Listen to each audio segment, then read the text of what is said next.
رب العالمین والصلاة والسلام على عاقبۃ للمتقین محمد وآلہ واصحابہ اجمعین، اما بعد۔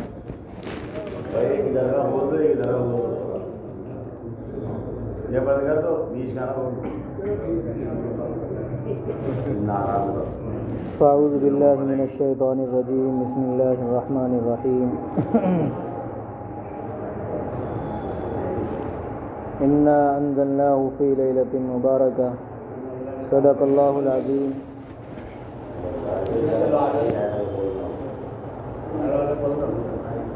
میرے محترم بزرگوں اور عزیز ساتھیوں،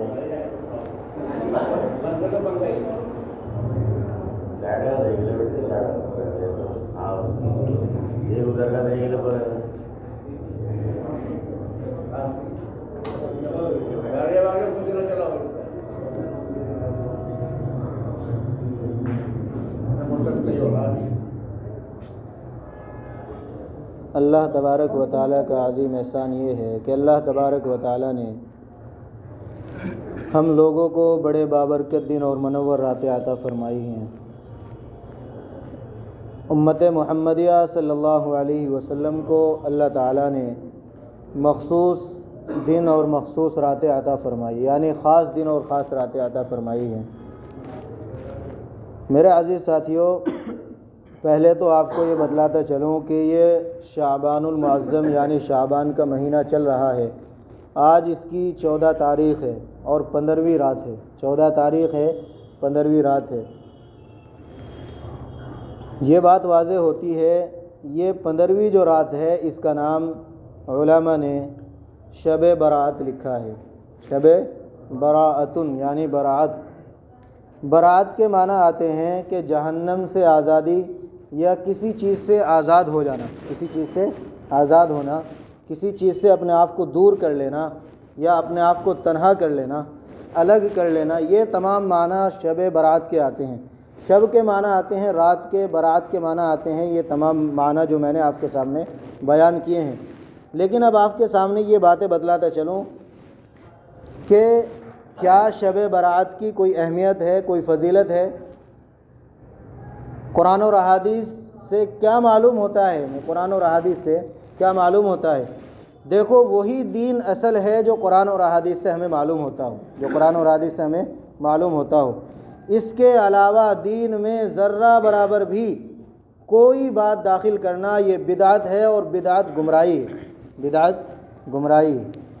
تو بھائی میرے عزیز ساتھیوں، یہ رجب اور شعبان اور رمضان، یہ 3 مہینے لگاتار ایسے مہینے ہیں کہ ان مہینوں میں آقا صلی اللہ علیہ وسلم ان 2 مہینوں میں رجب اور شعبان میں برکت کی دعا کرتے تھے، برکت کی دعا کرتے تھے، سب سے زیادہ برکت کی دعا کرتے تھے رجب اور شعبان میں، اور رمضان المبارک تک پہنچنے کی بھی دعا کرتے تھے، یا اللہ ان مہینوں میں ہمیں برکت عطا فرما دے اور ہمیں رمضان بھی ہماری زندگیوں میں عطا فرما دے۔ اور وہ دعا عربی میں بھی ہے، اللہم بارک لنا فی رجب و شعبان وبلغنا رمضان۔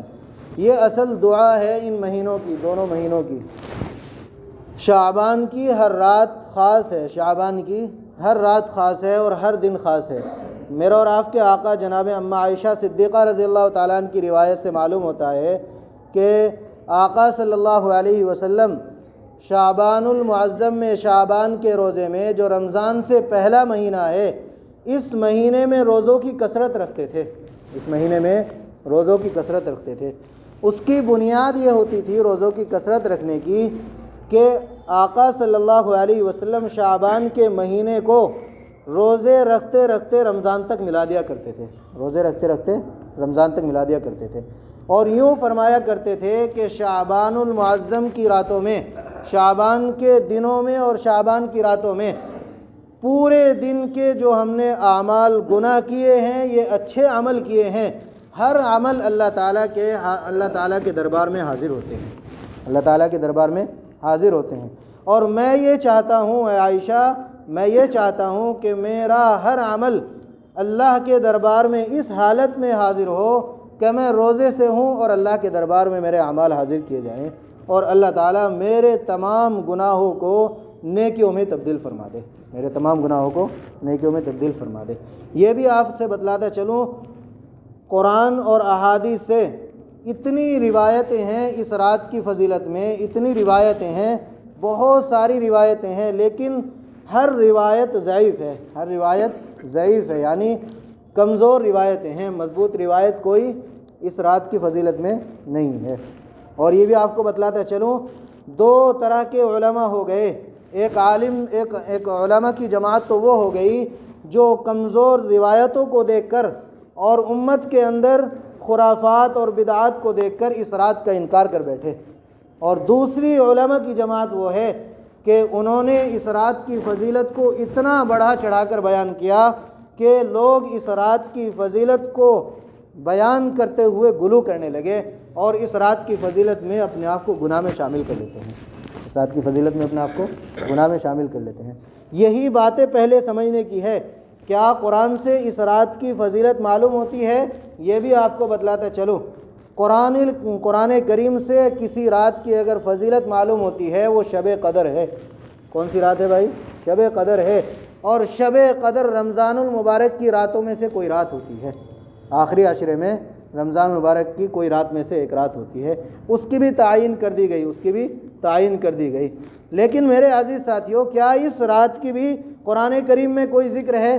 علماء کی ایک جماعت نے لکھا ہے انا انزلناہ فی لیلۃ مبارکہ، اس آیت سے مراد یہ شب برات ہی ہے، اس آیت سے مراد شب برات ہی ہے۔ لیکن ایک علماء کی جماعت وہ ہے جس نے اس آیت کے ذیل میں اس رات کے ہونے کا انکار کیا ہے اور یہ واضح کر دیا کہ اس رات کی قرآن کریم میں کوئی وضاحت نہیں، اس رات کی قرآن کریم میں کوئی وضاحت نہیں۔ ہر آدمی سمجھتا چلے، ہر آدمی سمجھتا چلے جو میں آپ کے سامنے بیان کر رہا ہوں، قرآن سے معلوم ہوتا ہے شب قدر کی فضیلت اور روایات سے معلوم ہوتی ہے اس شب برات کی فضیلت، لیکن اب دونوں روایتوں کو جمع کرنے کے بعد اور بہت ساری روایتوں کو جمع کرنے کے بعد ہمیں معلوم ہونا چاہیے کیا یہ ضعیف روایتیں ہمیں عمل پر پیرا کرتی ہیں؟ کیا ہمارے لیے اس رات میں عمل کرنا یا اس رات میں جاگنا اور اس کا روزہ رکھنا کیا ضروری ہے؟ کیا یہ ہمارے لیے بہتر اور افضل ہے؟ یہ ہمیں معلوم ہونا چاہیے۔ کیا تمام روایات کو علماء نے لکھا ہے، تمام روایات کو جمع کرنے کے بعد، اتنی روایتیں ہیں، تمام روایات کو جمع کرنے کے بعد اتنا تو معلوم ہوتا ہے کہ اس رات کی فضیلت تو ہے لیکن غلو کرنے کی اجازت نہیں، غلو کرنے کی اجازت نہیں۔ بس جتنا درمیانی راستہ نکالا ہے، نہ تو انکار کرنے کی گنجائش ہے اور نہ ہی بڑھا چڑھا کر بیان کرنے کی گنجائش ہے، نہ انکار کرنے کی گنجائش اور نہ بڑھا چڑھا کر بیان کرنے کی گنجائش، بس بیچ کا راستہ نکال دیا، بیچ کا راستہ نکال دیا گیا۔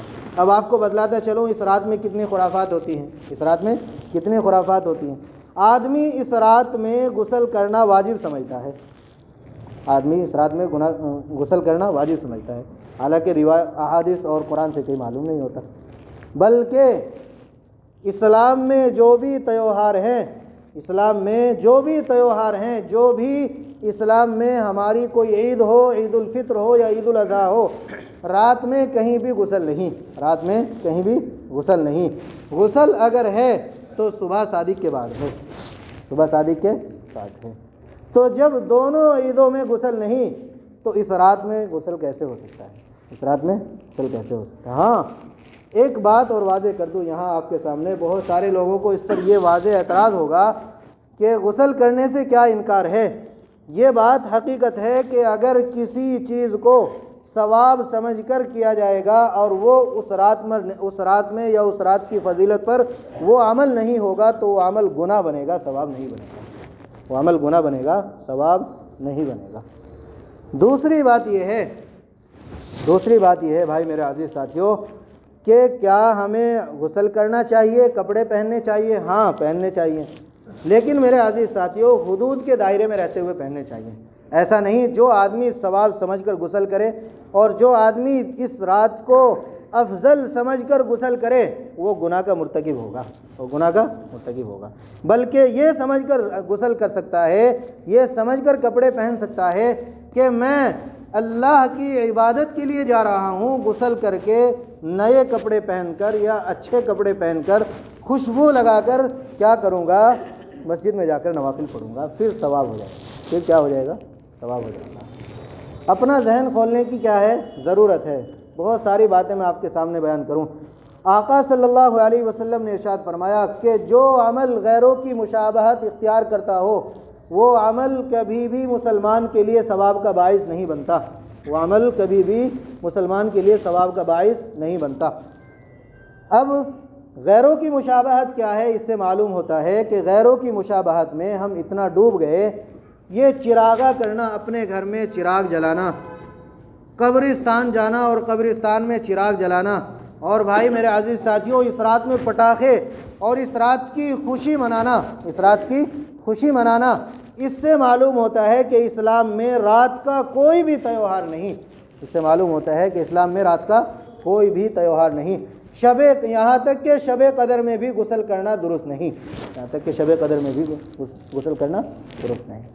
اگر کوئی کر سکتا ہے تو ایک بنیاد ہے، نہیں تو ثواب سمجھ کر نہیں کیا جائے گا، ثواب سمجھ کر نہیں کیا جائے گا۔ بات میری سمجھ میں آ رہی؟ ثواب سمجھ کر نہیں کیا جائے گا، اگر کوئی کرنا چاہے تو الگ بات ہے۔ دوسری بات یہ ہے بھائی میرے عزیز ساتھیوں، قبرستان جانے کو لوگ ضروری سمجھتے ہیں، قبرستان جانے کو لوگ ضروری سمجھتے ہیں۔ کیا قبرستان جانا قرآن اور حدیث سے معلوم ہوتا ہے؟ صرف ایک روایت ملتی ہے اور وہ روایت بھی بہت ضعیف ہے، وہ روایت بھی بہت ضعیف ہے۔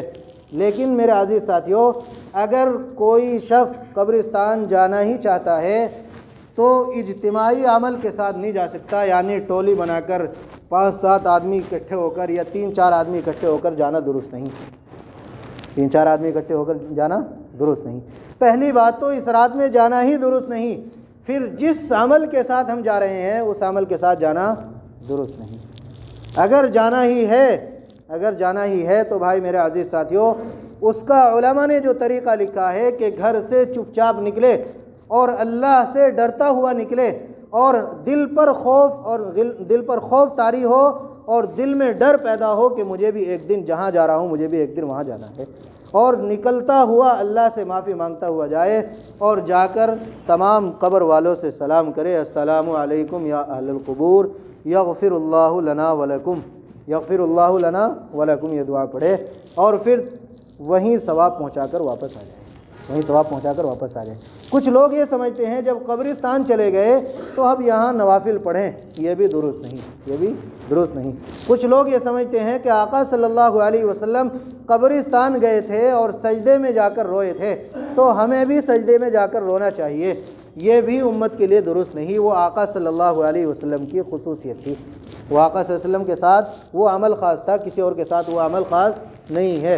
تو بھائی میرے عزیز ساتھیوں یہ تو تھی بدعات، جن بدعات کی طرف امت بڑھتی ہے، کل بدعت ضلالہ، یہ روایت کے الفاظ ہیں کہ جب بھی امت بدعات کی طرف بڑھتی ہے تو بدعات انسان کو گمراہی کی طرف لے کر جاتی ہے، اور ہر بڑے سے بڑا عمل بھی اگر بدعت کے اندر داخل ہو گیا تو اس عمل کا ثواب نہیں ملے گا بلکہ اس کا عذاب ملے گا، بلکہ کیا ہوگا؟ ہمارے اوپر اس کا عذاب ہوگا، اس پر ہمیں گناہ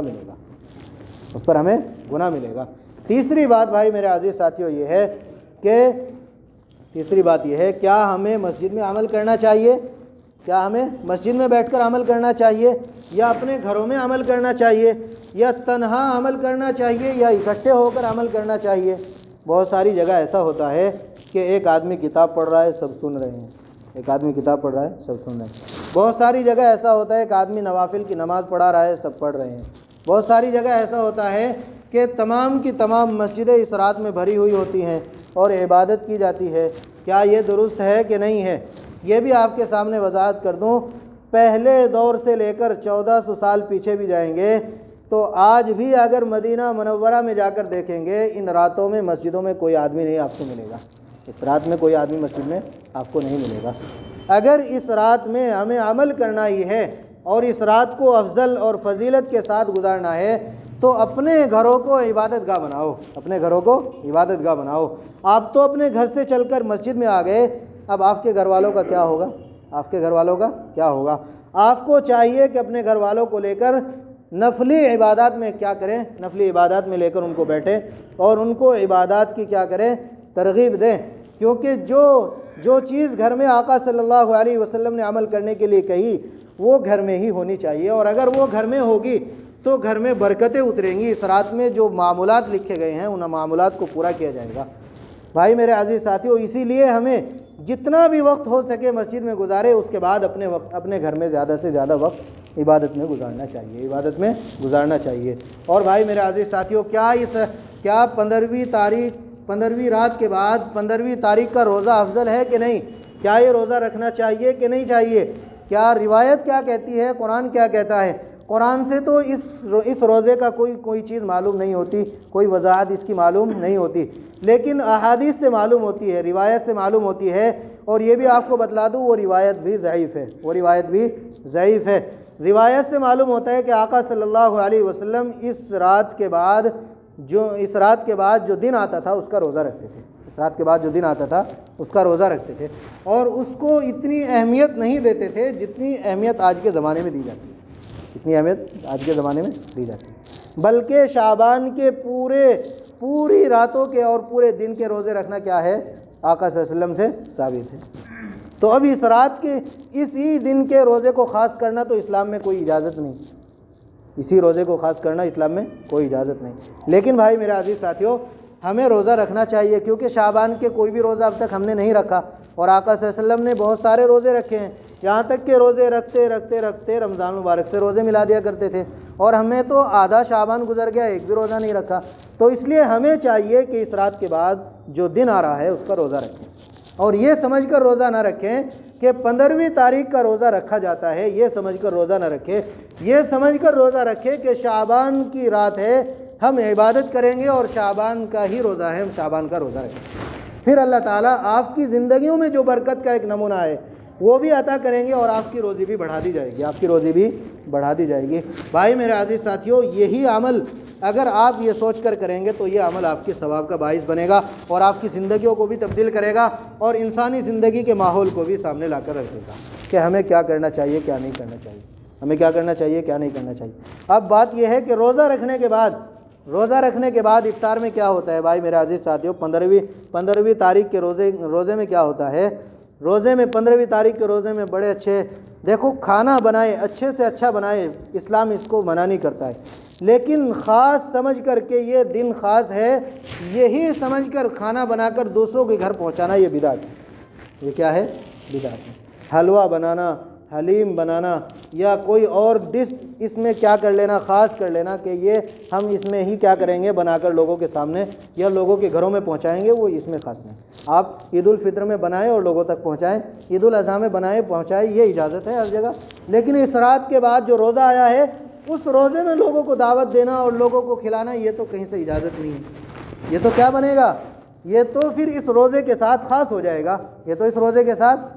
جائے گا، بلکہ اگر شعبان میں آپ کو یہ کام کرنا ہی ہے تو 15ویں تاریخ کے روزے کو چھوڑ کر کسی بھی تاریخ کا روزہ رکھیں اور اس میں کسی کے بھی گھر کھانا بنا کر پہنچائیں، کوئی دقت نہیں ہے، لیکن اسی تاریخ میں کسی کے گھر کوئی کھانا پہنچانا یہ سمجھ کر کہ یہ دن خاص ہے تو وہ عمل بھی بدعت بنے گا اور گناہ کا باعث بنے گا۔ تو بھائی میرے عزیز ساتھیوں، یہ مختصر روایات آپ کے سامنے رکھی ہیں جو بنیادی ہیں، جو ہر عمل کی فضیلت کو بتلاتی ہیں، اب یہ ہے کہ اس رات میں ہمیں کرنا کیا چاہیے؟ کیا احادیث سے ہمیں کوئی عمل معلوم ہوتا ہے؟ ہاں، احادیث سے ہمیں بہت سارے عمل معلوم ہوتے ہیں، لیکن اس رات کے لیے نہیں، ہر رات کے لیے معلوم ہوتے ہیں۔ عطا بن یسار رضی اللہ تعالیٰ عنہ کی روایت میں ہے، وہ فرماتے ہیں کہ آقا صلی اللہ علیہ وسلم نے ارشاد فرمایا، ہمیں امت محمدیہ صلی اللہ علیہ وسلم کو جو نوافل دیے ہیں، مثل ما اعطیت الانبیاء، ہم نے ایسے نوافل عطا کیے اس امت کو کہ جو نوافل ہم نے انبیاء علیہ السلام کو عطا کرتے تھے، وہی نوافل ہم نے اس امت کو عطا کیے ہیں۔ اب یہ نوافل کی تعداد کہ ہمیں 50 نوافل پڑھنے ہیں، 20 پڑھنے ہیں، 10 پڑھنے ہیں، یہ کوئی تعداد متعین نہیں، آپ جتنی استقامت رکھتے ہو اور جتنی خوشی کے ساتھ پڑھ سکتے ہو پڑھو، اس کے بعد جا کر گناہ سے بچتے ہوئے سو جاؤ اور صبح کی نماز جماعت کے ساتھ پڑھو۔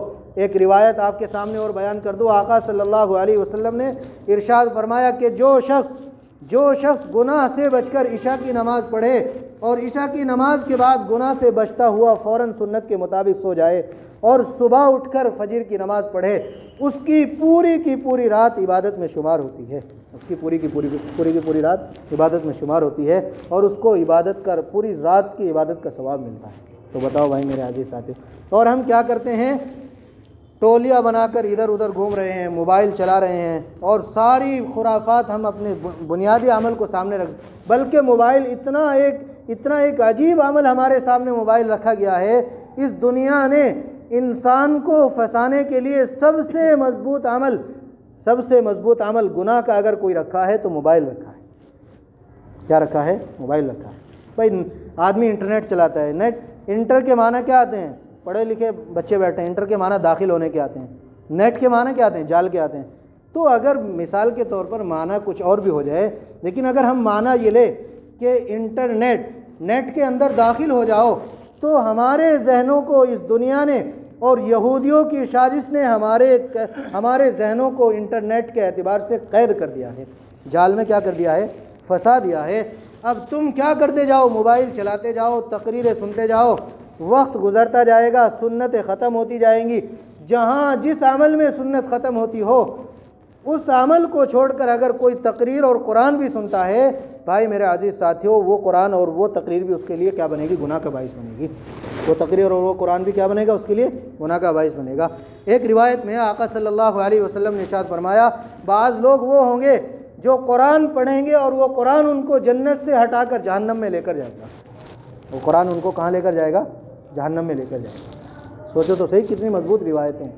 تو بھائی میرے عزیز ساتھیوں، اس رات کو ہمیں عبادت میں کیسے، اب دیکھو ہمیں اس رات میں کیا کرنا چاہیے، چند باتیں آپ کے سامنے اور گوشے گزار کر دوں۔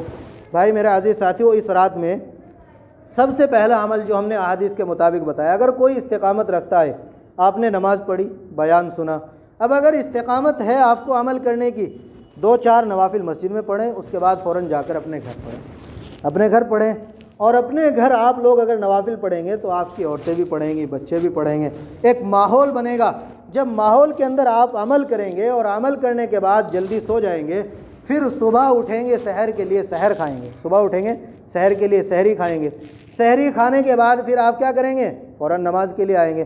نماز جب آپ نے پوری رات کے عمل کو اللہ کے سامنے ظاہر کر دیا، اب آپ کے مقدر میں جو اللہ تعالیٰ نے لکھنا ہے وہ بہتر ہی لکھا جائے گا، بھائی میرے عزیز ساتھیوں، کچھ روایتیں وہ ہیں، آقا صلی اللہ علیہ وسلم نے ارشاد فرمایا، کیا اس رات میں تقدیریں لکھی جاتی ہیں؟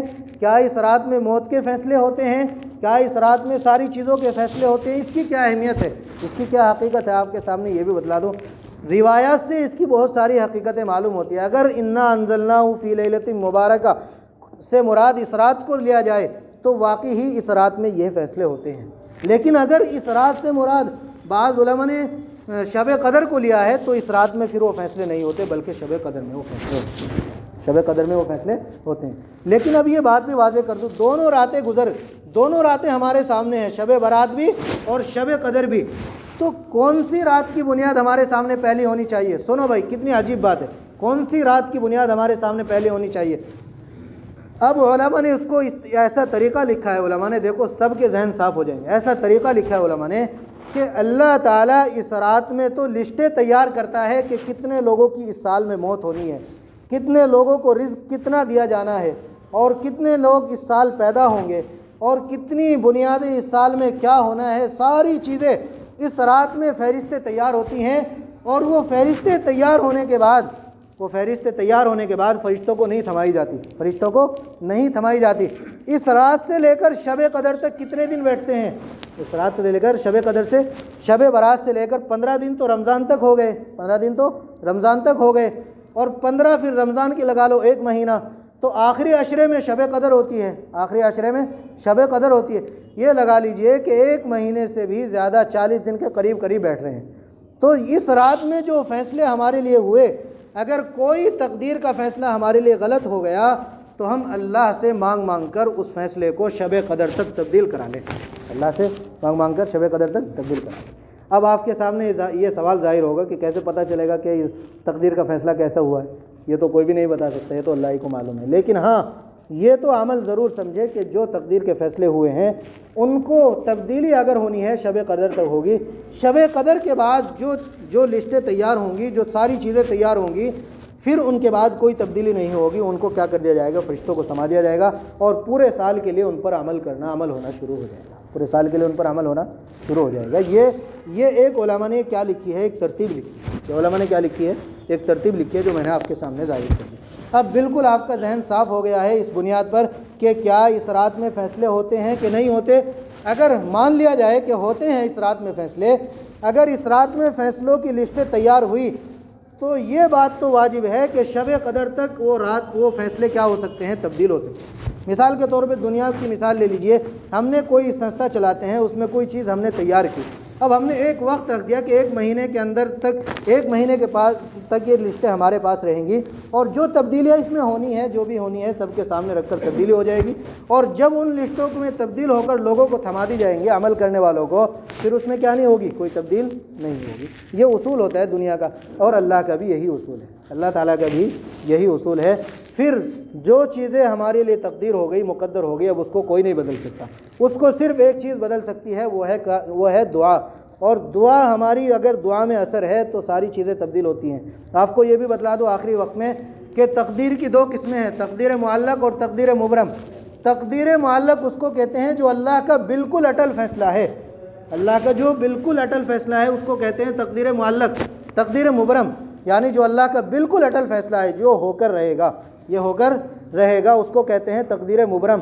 تقدیر کی دو قسمیں کی ہیں۔ اور تقدیر معلق وہ ہے کہ یہ تقدیر گھٹتی بڑھتی رہتی ہے، عدلتی بدلتی رہتی ہے۔ مثال دے کر سمجھاتا ہوں آپ کو تقدیر معلق کیسے گھٹتی بڑھتی ہے۔ مثال کے طور پہ اس سال میرے مقدر میں اللہ تعالیٰ نے 5 لاکھ روپے لکھے ہیں۔ اس سال میرے مقدر میں اللہ تعالیٰ نے کتنے لکھے؟ 5 لاکھ روپے لکھے۔ میں نے گناہ پر گناہ اتنے کیے کہ اللہ تعالیٰ کی ناراضگی اتنی بڑھی کہ ان 5 سے گھٹا کر اللہ تعالیٰ نے 2.5 کر دیے، یا 2 کر دیے، یا 1.5 کر دی، اور مصیبتیں بڑھا دی ان کے مقابلے میں۔ کیا کر دی؟ مصیبتیں بڑھا دی، برکتیں ختم کر دی۔ اب آدمی تعویذ والوں کے پاس گھوم رہا ہے کہ میرے کاروبار میں برکت نہیں، میری اولاد پریشان کر رہی ہے، مجھے یہ چیزیں ہو رہی ہیں، یہ ساری چیزیں بنیاد بن رہی ہے، لیکن 5 لاکھ ہمارے مقدر میں لکھا اللہ تعالیٰ نے، اور ہم نے اللہ کو راضی کرتے شب قدر تک پہنچ گئے۔ تو شب قدر میں جو فیصلہ ہونا ہے، اللہ کو ہم نے راضی کر لیا، تو اللہ تعالیٰ نے انہی 5 کو بڑھا کر 10 پہ کر دے، اللہ تعالیٰ 20 پہ کر دے، یا کتنا ہی بڑھا دے، یا تو اللہ کے خزانے میں کوئی کمی نہیں، اللہ کے خزانے میں کوئی کمی نہیں۔ اب بات آتی ہے کیا اس رات میں آپس میں لوگوں نے معافی تلافی کرنی چاہیے؟ کیا پتہ بہت سارے لوگ وہ ہیں جو اس رات میں جن کی کیا نہیں ہوتی؟ مغفرت نہیں ہوتی۔ اللہ تعالیٰ آسمان دنیا پر آتے ہیں اور پوری رات کیا ہوتا رہتا ہے؟ اعلان ہوتا رہتا ہے کوئی مغفرت طلب کرنے والا ہے، کوئی معافی مانگنے والا ہے، کوئی رزق میں برکت مانگنے والا ہے، کوئی ہم سے مانگنے والا، ہم اس کے سوالات اور مشکلات کو پورا کریں۔ یہ ساری چیزیں کیا ہوتی رہتی ہیں؟ اعلان ہوتے رہتے ہیں۔ تو بھائی میرے عزیز ساتھیوں، جب یہ اعلان ہوتے ہیں تو اس کے بعد بھی اللہ تعالیٰ ہماری مغفرت کریں گے؟ سب کی؟ بھائی سب کی مغفرت ہوگی، پوری امت کی مغفرت ہوگی، سوائے چند لوگوں کے اللہ تعالیٰ ان کی اس رات میں بھی مغفرت نہیں کرتے۔ اللہ تعالیٰ اس رات میں بھی ان کی مغفرت نہیں کرتے۔ سن لے کون لوگ ہیں بھائی میرے عزیز ساتھیوں۔ نمبر 1 مشرک۔ پہلا نمبر مشرک، یعنی جو شرک کرتا ہو۔ وہ پہلا شخص کون ہے؟ مشرک ہے، یعنی شرک کرنے والے کی اللہ تعالیٰ کیا نہیں کرتے؟ مغفرت نہیں کرتے۔ نمبر 2 شراب پینے والا، اللہ تعالیٰ اس کی بھی کبھی مغفرت نہیں ہوتی، اس کی بھی اس رات میں مغفرت نہیں ہوتی۔ اگر شراب پیتا تھا، اس رات کے آنے سے پہلے اللہ سے توبہ کر لی، اس رات کے آنے سے پہلے اللہ سے توبہ کر لی اور پکی سچی توبہ کر لی، تو اس رات میں اس کی بھی کیا ہو جائے گی؟ مغفرت ہو جائے گی۔ تیسرا وہ شخص جو دل میں آپس میں کینہ رکھے، بغض رکھے، آپس میں کیا رکھے؟ کینہ رکھے، بغض رکھے۔ دل میں آپس میں کینہ اور بغض کے دو مطلب ہیں۔ ایک تو وہ ہے جو آدمی سامنے آ کر